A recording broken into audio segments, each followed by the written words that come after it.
Hello everyone, welcome back to endorphin chronicle. आज हम discuss करने वाले हैं ऑब्स्ट्रक्टिव लंग डिजीज़। इस लेक्चर में हम सिर्फ डिजीज़ का नाम याद नहीं करेंगे, बेसिकली हम कंसेप्चुअली समझेंगे कि ऑब्स्ट्रक्टिव होता क्या है, एम्फाइजीमा क्या है, क्रॉनिक ब्रोंकाइटिस क्या है, एस्मा क्या है और ब्रोंकिक्टेसिस क्या है। अब इन एक दूसरे को समझने से पहले मतलब हम ये जो चीज़ें हैं इनको समझने के बाद हम क्या करेंगे, इनका डिफरेंस भी पढ़ेंगे। ठीक है, सो लेट्स स्टार्ट।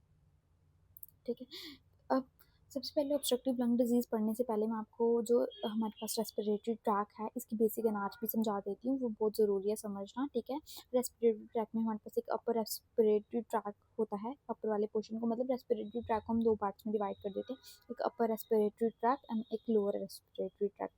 जो अपर रेस्पिरेटरी ट्रैक्ट है वो कहाँ से कहाँ होता है, नेजल कैविटी आता है, उसमें नेयर्स आते हैं, और ओरल कैविटी आता है, फेरेंक्स, लैरिंक्स, फेरेंक्स और लैरिंक्स। ठीक है, तो मतलब नेजल कैविटी, फेरेंक्स और लैरिंक्स ये किस में आते हैं, अपर रेस्पिरेटरी ट्रैक में आते हैं। और लोअर रेस्पिरेटरी ट्रैक में हमारे पास ट्रेकिया से लेके आगे एल्वेलाई तक ये हमारे पास क्या आ रहा है, लोअर रेस्पिरेटरी ट्रैक के पार्ट्स हैं। ठीक है, अब हमारी क्या बात है। अब देखो, जो लोअर रेस्पिरेटरी ट्रैक है, ठीक है, हम उसको और डिटेल में समझते हैं। उसमें सबसे पहले हमारे पास क्या है, ट्रेकिया जो डिवाइड हो जाता है प्राइमरी ब्रोंकस में। अब प्राइमरी ब्रोंकस फर्दर डिवाइड होते हैं सेकेंडरी ब्रोंकस, और सेकेंडरी ब्रोंकस फर्दर डिवाइड होते हैं टर्शियरी ब्रोंकस में। उसके बाद हमारे पास क्या आता है, ब्रोंक्यूल्स होते हैं छोटे छोटे, और एंड में हमारे पास क्या आता है, टर्मिनल ब्रोंक्यूल। ठीक है, अब क्या होता है, जो कंडक्टिंग पोर्शन है, ठीक है, उसमें क्या होता है, मतलब जो ये ब्रोंक्यूल्स तक है, टर्मिनल ब्रोंक्यूल्स तक, इसको कंडक्टिंग पोर्शन बोलते हैं। बेसिकली कंडक्टिंग पोर्शन वो पार्ट है लोअर रेस्पिरेटरी ट्रैक का जो क्या करता है, किसी भी गैस एक्सचेंज में हेल्प नहीं करता। ठीक है, तो ये सिर्फ और सिर्फ एयर को कंडक्ट करेगा। अब जो टर्मिनल ब्रोंक्यूल के बाद हमारे पास जो भी पार्ट आ रहा है ना, ठीक है, जैसे ये क्या क्या, respiratory bronchial, alveolar duct, alveolar sac, alveoli. ठीक है, ये सब किस में आते हैं, एसिनस में आते हैं। तो एसिनस क्या है, फंक्शनल यूनिट है लंग के, क्योंकि ये क्या करेंगे, गैस एक्सचेंज में बेसिकली यही हेल्प करते हैं हमें। ठीक है, अब एसिनस मैंने बता दिया, इसमें क्या क्या आता है, respiratory bronchial, alveolar duct, alveolar sacs और एम्फाइजीमा। इसी एसिनस में क्या होता है, प्रॉब्लम होती है, इसमें डायलिटेशन हो जाती है। ओके, अब हम क्या करेंगे, हम रेस्पिरेटरी ट्रैक की लेयर्स पढ़ते हैं, जिसमें हम सबसे पहले पढ़ेंगे बनी किस किस से होती है। सबसे पहले जो रेस्पिरेटरी ट्रैक है उसकी वॉल जो है वो मेनली ब्रॉडली डिवाइड किस में होती है, मिकोजा में, सब मिकोजा में, स्मूथ मसल्स में, कार्टिलेज में एंड देन एडवेंटिशिया में। ठीक है, जो मिकोजा होता है ना वो तीन चीज़ों से मिला के बनाते हैं हम। कहीं का भी जो मिकोजा होता है, जो जीआईटी का, वो किस किस से बना होता था, एपिथेलियम से, देन लैमिना प्रोपरिया से, और एंड में मस्कुलरिस मिकोजा से। ये भी ऐसे बना होगा। अब सब म्यूकोजा जो है उसमें क्या होगा, सब म्यूकोजल ग्लैंड्स होंगे बेसिकली। ठीक है, जो क्या करेंगे, म्यूकस को सेक्रीट करेंगे। अब क्या होता है कि ये सब म्यूकस म्यूकस ग्लैंड होंगे जो म्यूकस को बहुत ज़्यादा सेक्रीट करेंगे। Then we have loose connective tissue, blood vessels, nerves. ठीक है, अब हम स्मूथ मसल्स के बारे में पढ़ते हैं। ठीक है, जो स्मूथ मसल्स होती हैं वो क्या होती है, सर्कुलर स्मूथ मसल्स होती हैं यहाँ पे present in bronchus and bronchioles. ठीक है, सर्कुलर स्मूथ मसल्स, और ये क्या करती हैं, ये जो एयरवे का डायमीटर है उसको रेगुलेट करती हैं। ठीक है, अब देखो, अब हमारे पास क्या आ गया, कार्टिलेज। अब कार्टिलेज जो है, इसमें कौन सा कार्टिलेज प्रेजेंट होता है, हाइलिन कार्टिलेज प्रेजेंट होता है। ठीक है, ट्रैकिया एंड ब्रोंकाई में प्रेजेंट होता है। लेकिन जैसे जैसे हम ब्रोंक्यूल्स की तरफ जाते रहते हैं ना, नीचे नीचे लाइक टर्मिनल ब्रोंक्यूल्स की तरफ आते हैं, तो जो ये कार्टिलेज है ये डिसअपेयर हो जाता है। ठीक है, मतलब हाइलिन कार्टिलेज ट्रैकिया ब्रोंकाई में तो होता है बट ब्रोंक्यूल्स में एब्सेंट होता है। और वह एडवेंटिशिया, जो एडवेंटिशिया ये कनेक्टिव टिश्यू है जो क्या करता है, लंग टिश्यू के साथ ब्लेंड कर जाता है, blend with the surrounding lung tissue, right.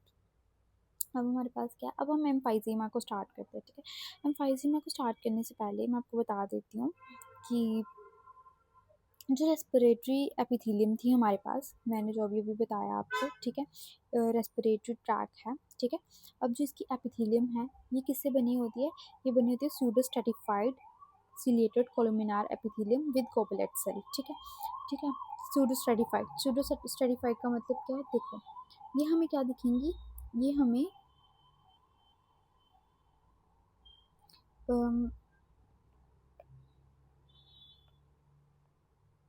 सूडोस्ट्रेटिफाइड का मतलब समझा देती हूँ मैं आपको।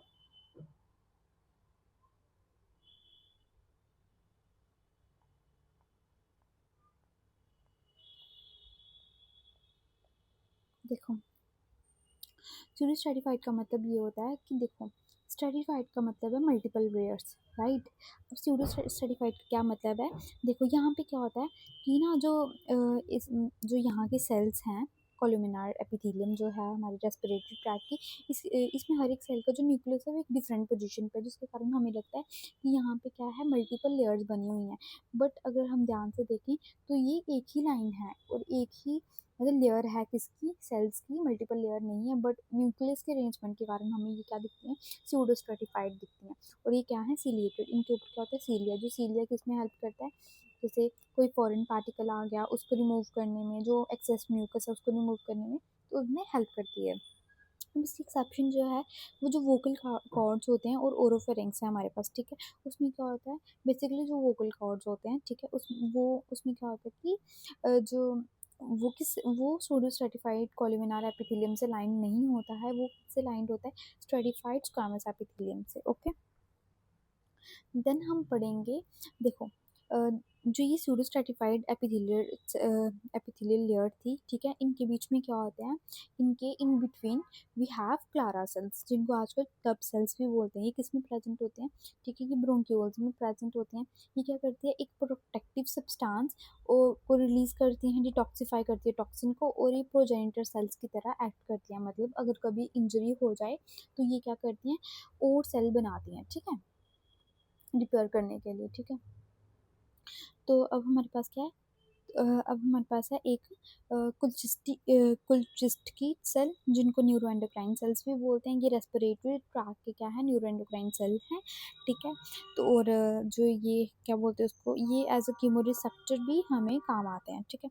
अब मैं बताती हूँ, देखो मैंने बताया कि जो हमारी सूडो स्ट्रेटिफाइड कोलुमिनार एपिथेलियम थी, इसके बीच में हमारे पास क्लारा या क्लब सेल्स थे। ये नॉन सीलेटेड स्क्रीटरी सेल्स हैं, क्या स्क्रीट करते हैं, ये ब्रोंक्यूल्स में बेसिकली प्रेजेंट होते हैं। ये प्रोटेक्टिव सब्सटेंसेस को स्क्रीट करते हैं, टॉक्सिन को डिटॉक्सिफाई करते हैं, एंड देन ये एक्ट एज अ प्रोजेनिटर, ठीक है, मतलब प्रोजेनिटर सेल्स की तरह एक्ट करते हैं। लाइक कभी इंजरी हुई तो रिपेयर करने में हेल्प करेंगे, या फिर बोल सकते हैं इंजरी हुई तो ज़्यादा सेल्स बनाएंगे, ठीक है। अब जो है फिर क्या है, अब हमारे पास कुलचिस्ट की सेल जो हैं वो क्या करते हैं, ये न्यूरो एंडोक्राइन सेल्स हैं। ये बहुत इंपॉर्टेंट है, क्योंकि ये क्या करते हैं, ये न्यूरो एंडोक्राइन ट्यूमर को, अगर हमारे पास लंग में न्यूरो एंडोक्राइन ट्यूमर होगा तो वो इससे ओरिजिनेट होगा, क्योंकि हमारे पास यहीं पे न्यूरो एंडोक्राइन सेल्स हैं, ठीक है। स्पेशली स्मॉल सेल कार्सिनोमा जो एक न्यूरो एंडोक्राइन ट्यूमर है, वो किससे डेवलप होगा, इन्हीं न्यूरो एंडोक्राइन सेल्स की वजह से होगा। अब हमारे पास क्या होती है, अब हमने लेयर्स के बारे में पढ़ लिया, है ना। फिर हमने पार्ट्स के बारे में पढ़ लिया, लोअर रेस्पिरेटरी के ट्रैक और अपर रेस्पिरेटरी ट्रैक दोनों के बारे में पढ़ लिया। अब हम पढ़ते हैं कि जो हमारे पास एल्वेलाई होती है, ठीक है, वो किससे बनी होती है, ठीक है। जो एल्वेलाई है वो बेसिकली दो टाइप के सेल से लाइंड होती है, एक होते टाइप 1 न्यूमोसाइट, दूसरे होते टाइप 2 न्यूमोसाइट। जो टाइप 1 न्यूमोसाइट्स होते हैं ये फ्लैट सेल्स होते हैं।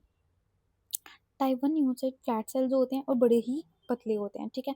ये एल्वेलाई को 95% जो है ये फ्लैट सेल्स ही कवर करते हैं, ठीक है।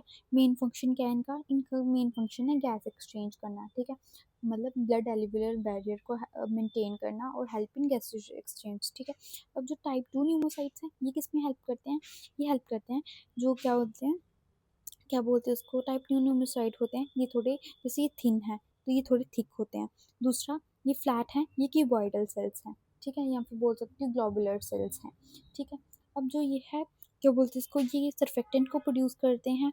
अब ये act as a progenitor cells, like कोई इंजरी होगी तो हीलिंग में हेल्प करेंगे, रिपेयर करने में हेल्प करेंगे, ठीक है। अब क्या है, ये रिपेयर में भी हेल्प करते हैं, ठीक है। तो हमारे पास क्या है, जो सर्फेक्टेंट हमने बताया कि जो टाइप 2 न्यूमोसाइट्स हैं ये सर्फेक्टेंट को रिलीज़ करेंगे। जो सर्फेक्टेंट है ये क्या करता है, ये हमारी सरफेस टेंशन को रिड्यूस करता है, जिसके कारण जो लंग्स है वो कोलैप्स नहीं होती। अब क्या है, वेरी इंपॉर्टेंट क्या है हमारे पास, जो टाइप 2 न्यूमोसाइट है वो क्या करते हैं, वो लंग इंजरी के बाद प्रोलिफरेट करते हैं, ताकि वो जो भी हमारे पास एल्वेलर एपिथेलियम है उसको रिस्टोर कर सके, ठीक है। तो हमने पढ़ लिया ये, तो मैंने बताया एल्वेलाई की दो लाइंस हैं, दो मतलब एल्वेलाई जो है वो दो सेल्स से लाइंड होता है। पहला है टाइप 1 न्यूमोसाइट जो 95% लाइन करता है, उसको फ्लैट सेल्स हैं, ये ब्लड एल्वेलर बैरियर को मेंटेन करते हैं। Then we have type 2 pneumocytes जो क्या करते हैं, जो ग्लोबुलर सेल्स हैं, और ये क्या करते हैं, सर्फेक्टेंट प्रोड्यूस करते हैं। इवन ये क्या करते हैं, ये हीलिंग को प्रमोट करते हैं। अगर कभी इंजरी होती है लंग में तो जो एल्वियोलर एपिथेलियम है उसको फिर से रिस्टोर करने के लिए क्या करते हैं, बहुत ज़्यादा प्रोलिफरेट करते हैं। तो this is this is about the basic anatomy of the respiratory system. ठीक है, अब हम नेक्स्ट स्टार्ट करेंगे ऑब्स्ट्रक्टिव लंग।